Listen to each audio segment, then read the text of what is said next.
I just got a question about the book of Daniel, chapter 9, the Messiah being Yes. cut off in the temple. Yes. What about Yeah, it? so was that supposed to happen within the 483 years period or after it? I'm talking about the temple specifically. I know what you're talking about. You're saying Yeah. it says 7 times 7 years, Yeah. and then there's 43 sevens. Sorry, 62 sevens, 43, and Yeah. 483. Well, no, it happens after the 483 years. Because I was talking to a Muslim and he said that this is a failed prophecy. But I was asking how, Yeah, and I he wanted can to ask say about he it. can say what he Yeah. wants, because no, it's not a failed prophecy, because if Yeah. you go with the decree and you calculate, you end up with Jesus Christ. His No, I time. actually did the calculation and used Nehemiah 2:1 as a start, the 445 BC, because it happened in Yes. the 20th year of King Artax, right? Yes. But I was asking about the temple. He said that this destruction of the temple was supposed to happen within the 483 years. No, it doesn't period. say. No, it doesn't. It It doesn't say says that? no. It says the Messiah appears after the 483 years, and Oh, then Messiah will be cut off, and then there will be a flood, and then the temple and the city will be destroyed. right. And What there's is that? Yeah, okay, sure. Go What ahead. is that 1 week? There's 69 weeks and then 1 week. It's Yeah, 70 well, weeks. that's the thing. Yeah. That 1 week depends on what position you take. Do you take a partial preterist view, meaning that many of the prophecies in the Old Testament many of the top prophecies that the New Testament takes from the Old Testament and applies it to Christ coming, is that referring to his second coming physically, bodily? Or are there some aspects that it's referring not to him coming physically, bodily, but coming to destroy Jerusalem as a sign that God has rejected Israel, the temple, and the sacrifice? Well, I hold to what's called a partial preterist view. I'm trying to figure it out. Okay, right there. Okay, Yeah. meaning, do they, in some instances, have nothing to do with Christ returning physically, bodily, but coming to destroy? Well, I take the partial preterist view that the last week is mentioned in Daniel 9:27, where it says, and the ruler will come up and he will confirm a covenant for 1 week. That's the last 7, right? 1 week. Right. And in the middle of that 1 week, the sacrifices will stop, right? Right. Now, if you take the partial preterist view, the ruler that comes is the Messiah, not, as some people think, Antichrist. How do we know? And by the way, Rashi, who's an Orthodox Jew, admits that this was to be fulfilled at the time of Jesus. He says that would start the Messianic era. And then he tries to point to some nobody as the Messiah was cut off. Messiah, the prince, right? Yeah, definitely. When does he come? Hold on, let's see. So there are no insight to have insight that from going out of a word to restore and rebuild Jerusalem until Messiah the Prince, there'll be 7 weeks and 62 weeks. It will be restored and built with plaza and moat, even times of distress. Then after the 62 weeks, who told you during? Yeah, I guess the Muslim is butchering the text as a because he's a butcher like Muhammad, who butchered his mother. Go ahead. The Messiah will be cut off and have nothing. The people of the prince, who's to come, will destroy the city sanctuary. And I notice it says the people of the prince, but in the context, who's the prince? Messiah is the prince. So the prince, the Messiah, will bring a people whom he will use to destroy the city and sanctuary. Now, are we told in the Bible that God uses pagans, where he calls Nebuchadnezzar my servant and he calls Cyrus my anointed one? Yeah, he also used the anointed one of Cyrus to say that it's not talking about the Messiah. He says Cyrus my anointed, right? Yeah, that one. And he says Nebuchadnezzar my servant, right? Yeah, as well. So God will often call pagan rulers his servants because he's the one who will empower them and use them to destroy and punish wicked people, even as people, right? That's true, yeah. So it says this prince is going to be the one who's going to bring up people to destroy the city and the sanctuary. Now, who is the people that destroyed the temple and destroyed the sanctuary, the city? Assuming the Romans. You are assuming, or you know that? No, the Romans, the Romans, obviously, yeah. But it says they're the people of the prince. So if the Messiah is the prince, then the Romans are his people? In the context, who is the prince? The Messiah. So it says the people of the prince will destroy the city and the sanctuary. Who's the people that destroy it? The Romans, as you said. So the Romans are his people because as the people of the prince. As the text says, yeah. So is there a contradiction with the Romans being the people of the Messiah? No, because that's what the text says. No. Okay, so how to reconcile that the pagan Roman Empire is called the people of the Messiah? What did I just tell you earlier? What does God do? He uses pagans to fulfill his prophecies. Did he not call Cyrus my Messiah? That's true. Oh, I get your point. Yeah, sure, fine. Did he not call Nebuchadnezzar my servant? Yes, he did, of course.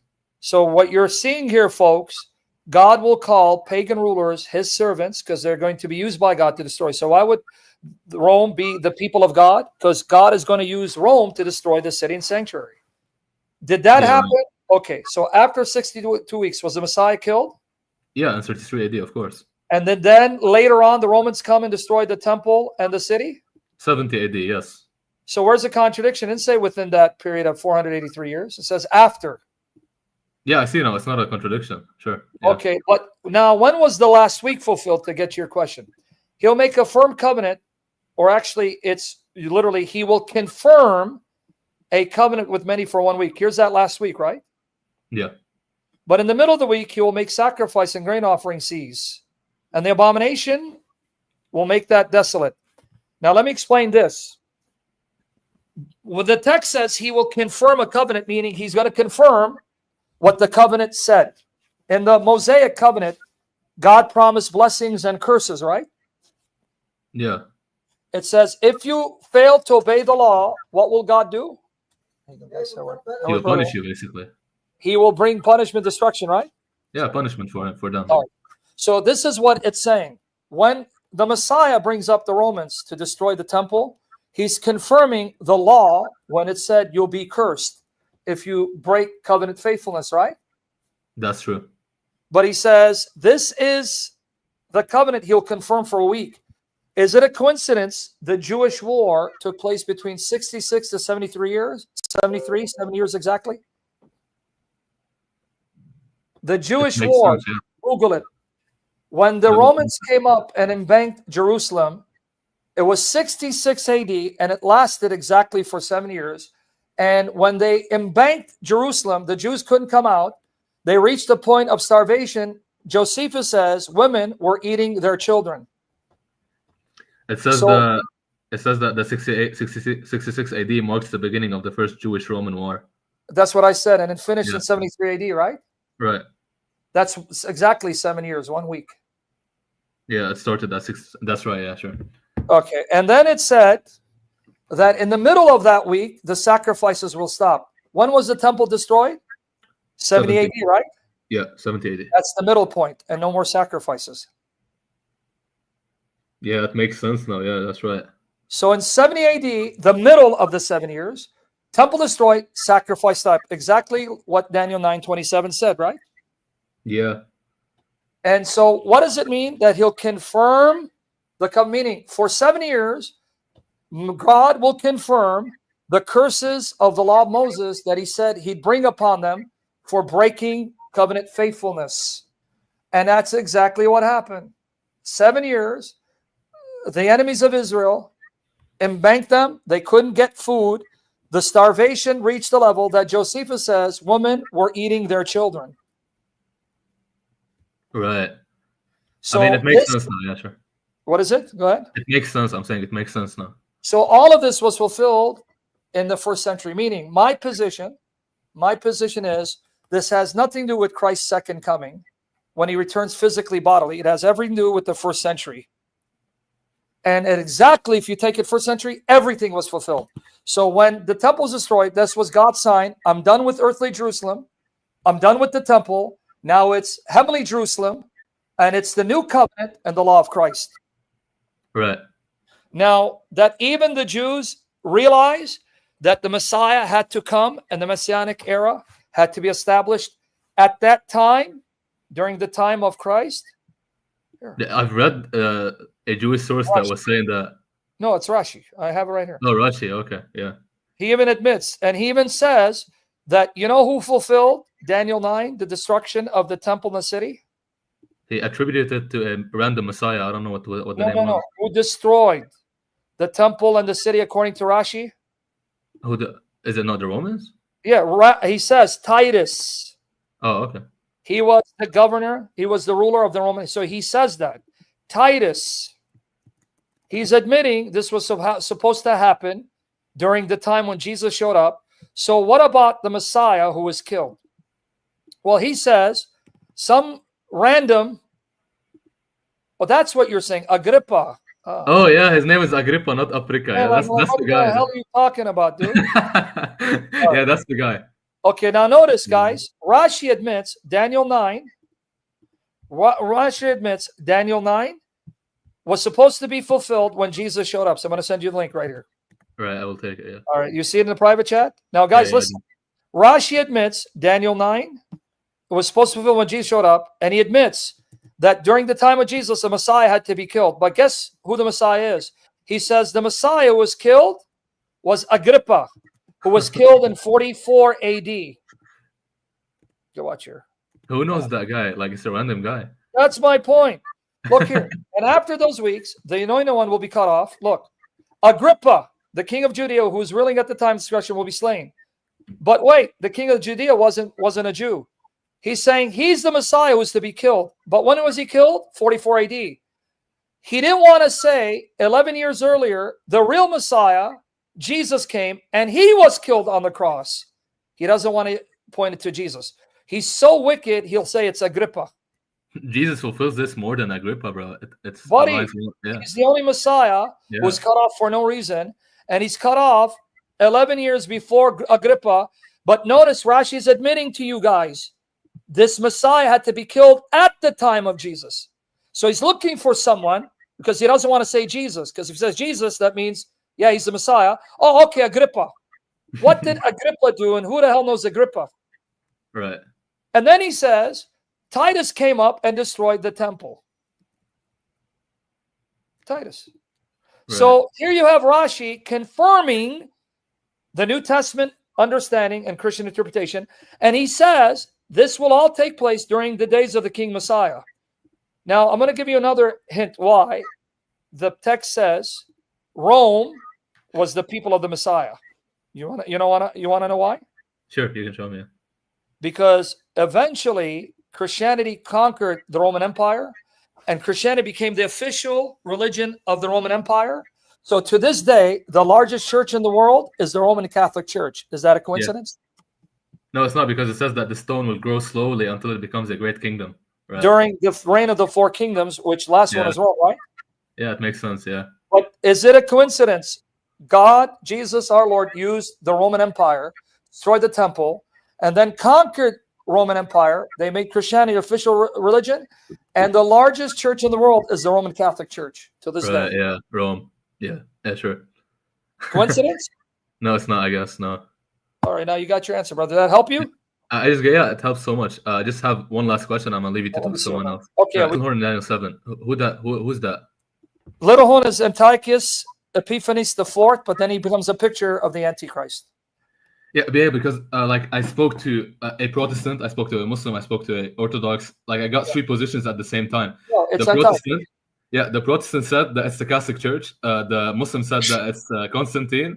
The Orthodox said that it's the Antichrist. No, yeah, brother. Why do you think you need to read 1st and 2nd Maccabees? Because 1st and 2nd Maccabees show you how Antiochus, because it says he's the little horn that sprung forth from the four horns. Remember Alexander? Yeah. He died, 4 horns, because his generals divided the empire into 4, right? Right. And it says from that will come the little horn. And then in Daniel chapters 10 all the way to 11, it talks about a series of wars that we know historically took place between Syria and Egypt, Alexander, Egypt. Right. It talks about Antiochus III and the 4th and the Ptolemies. But if you get 1st and 2nd Maccabees, and if you get a good Bible commentary, they will show you where the verses in Daniel 8, Daniel 10, 11 were fulfilled in Antiochus. Right. Why do you think there are scholars who actually think Daniel was written after Antiochus was defeated? Because it sounds so much like what Antiochus did and what the kings of the north and south did, Egypt and Syria did to each other, that they say there's no way this could have been written before the fact. It must have been written afterwards, and a guy is taking what he already happened and then projecting it into past as if it's a future prophecy. Right, but there's a problem with Antiochus, is that the little horn in Daniel 8 comes out of the Greek Empire, but the one in Daniel 7 comes out of the Roman Empire. So how can it be Antiochus? That's why the Orthodox friend of mine said that he's talking about the Antichrist. According to Irenaeus, he connects it to Thessalonians, and that Brother, this. Yeah, you didn't hear anything I said, brother. I did. You say it's foreshadowing the Antichrist, but at the same time, it's fulfilled by Antiochus. It is. Because if he just told you, if Daniel 8, the little horn comes out of where? A Greek Empire. So then he's saying that Daniel contradicts himself, because then he says it's out of Rome. So say, you dumb bastard, now reconcile the contradiction you created. Wait, Daniel 8 doesn't say that it will come out from the... You just said, the Orthodox guy said it came out of Greek, right? Yes, the Daniel 8 one. Okay, so does he think now Daniel contradicts himself? Because he's so stupid he didn't hear himself. So if it came out of the Greek Empire, who is that? Antiochus is the one that came out of the Greek Empire. You just made my point. That's what I just said. But then to tell me it comes out of the Roman Empire, what all you're saying is that that little horn becomes a picture of a future horn who's the Antichrist. I just said that. Yeah, okay, so it makes sense. So you're saying it's fulfilled partially in Daniel 7 by Antiochus, and it is a foreshadowing of the Antichrist at the end times. Because listen to what your Orthodox friend told you. Forget me. Yeah. Okay. He said to you, oh yeah, in Daniel 8, he comes out of Greece. But in Daniel 7, he comes out of Rome. Yeah, he said that, right? That's what he said, exactly. Yeah. Oh, but that means he just created a contradiction. So which is it, out of Greece or Rome? Yeah, so he makes a distinction. He said that they're not the same little horn. The little horn. Yeah, no, I agree with you. I'm just quoting. I know you agree with me. Say, okay, dumbass. Then who's that little horn from Greece? Antiochus. Yeah, sure. So how's he saying it's not? That's my point. I was asking you about it because I got I'm asking you because he's agreeing it's Antiochus. Yeah, sure. I agree. It's Antiochus. I don't have a problem. I'm just quoting that. I got like 4 different positions. You want me to block you? Let me try it again. No. I swear you're slower than the other guy. Listen to what I'm telling you because you're not getting it. Okay. He just told you, Daniel 8, it's from Greece. That means he has to admit it is Antiochus. I don't care that you agree with me. I'm talking to the guy that confused you. Right. So does he agree the little horn of Daniel 8 is Antiochus? Yes. So where's the contradiction? Because you just told me, said, no, it can't be. Because he said, no, it's from Rome. But wait, Mr. Orthodox, you just admit the one in Daniel 8 is from Greece. So it can be. It has to be Antiochus. Right. Yeah, I agree. And then if you say the one from Rome, but it says that the stone will then arise during the 4 kingdoms, and then he will smash them and conquer them. When did the church conquer Rome? It conquered Rome spiritually.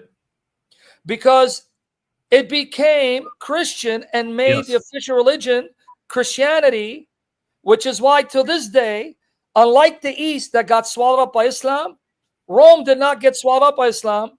Rome remained, the Roman Catholic Church remains, and it's the dominant church in the world. That's true, yeah. So I'm talking to the guy, not you. So I agree with you. I know you agree, but you first telling me, well, the one in Daniel 8 is Greece. Okay, then that's Antiochus. Yeah. All right, so where are you proving me wrong? And I said Antiochus is a picture of the future ruler, Antichrist. I just said. So he's agreeing with me. So I'm asking him, so you admit it's Antiochus, right? Let me show you that the book of Maccabees shows you where and when Antiochus fulfills the prophecies of Daniel 8. Okay, here we go. You just go here, NET Bible, Daniel 8. The small horn is Antiochus IV Epiphanes. I didn't make it up. And then it's going to tell you, if you read Daniel 8 and you read Daniel 10, 11, it's going to tell you all the wars between the north and the south, who they are, what their names were, and what happened in exact detail. So it is referring to Antiochus, the third, the fourth, and so on. But then one thing that your not too smart friend cannot address, that the references to the evening and morning sacrifices being stopped that actually took place when Antiochus entered Jerusalem and stopped the sacrifices. Right. Okay? Yeah. And guess when he was defeated? Now watch here. Daniel 8:14, we're going to end it here.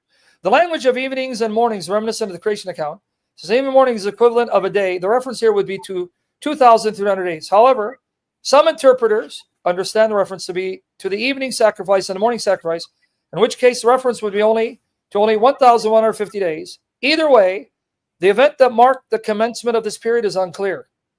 The event that marked the conclusion, when did it end,